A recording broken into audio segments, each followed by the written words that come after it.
10 Ways Shakespeare Changed the Way You Talk. Explore 10 words and phrases that the world-famous playwright contributed to the popular lexicon. Although it can be difficult to attribute the origination of a precise word to a specific person, the Oxford English Dictionary credits William Shakespeare with the first used citations of approximately 1,600 words from Ebedazzle to a fashionable to you watchdog more than by any other writer. The master of wordplay also contributed dozens of other phrases that remain a part of our everyday language. In some cases, Shakespeare may have coined the terms. In others he may have been the first to put them into the written record. According to Stephen Marsh, author of Oh How Shakespeare Changed Everything, the playwright utilized various linguistic techniques to create new words. He anglicized foreign words, such as creating a bandit from the Italian e bandito, fused prefixes and suffixes onto pre-existing words to craft new words, and converted nouns to verbs,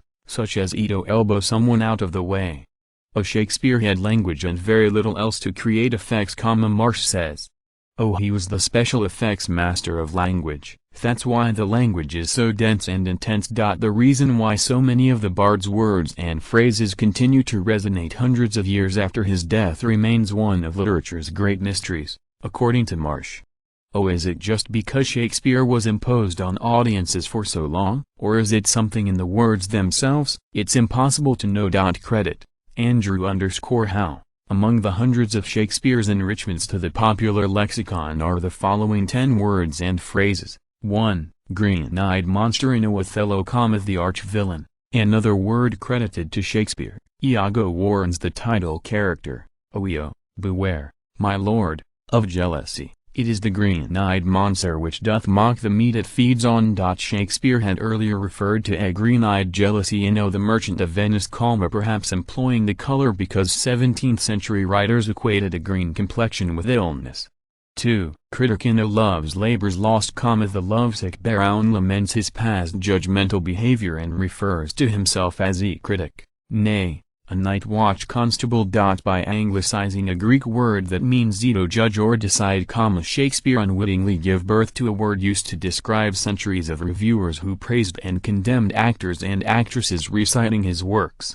3. Wild Goose Chase. The first recorded citation of the phrase appears in O Romeo and Juliet, when Mercutio refers to a quick-fire exchange of jokes with his friend Romeo. If thy wits run the wild goose chase, I have done. For thou hast more of the wild goose in one of thy wits than, I am sure, I have in my whole 5. While today the phrase means a hitless quest by evoking the futility of chasing a wild goose, in Shakespeare's time it referred to a horse race in which the trailing riders followed a leader weaving along an unmarked course in a formation mimicking wild geese.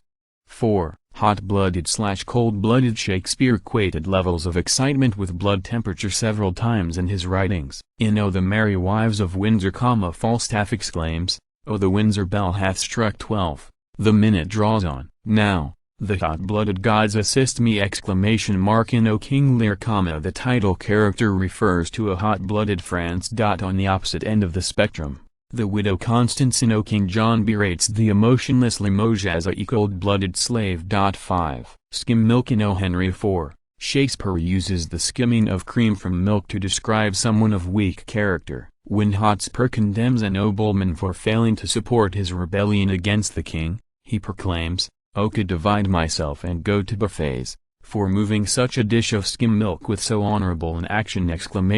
6. Be all and end all. When the title character in O Macbeth ponders the assassination, another word credited to Shakespeare, of Scotland's King Duncan, he contemplates the consequences both in his earthly bounds and in the afterlife. Oh, that but this blow might be the be-all and the end-all here, but here, upon this bank and shoal of time, where jump the life to come. 7. Zany. Shakespeare employed zany as a noun rather than as an adjective after anglicizing the Italian word zany, which referred to characters in 16th-century Italian comedies who mimicked the antics of clowns and other performers. In O Love's Labour's Lost, Baron blames the discovery of one of his tricks on some slight zany. 8. Eyeball. Shakespeare commonly created words such as eyeball by marrying together two existing words. In O the Tempest, Prospero instructs the spirit Ariel, "O go make thyself like a nymph o' the sea, be subject to no sight but thine and mine, invisible to every eyeball else.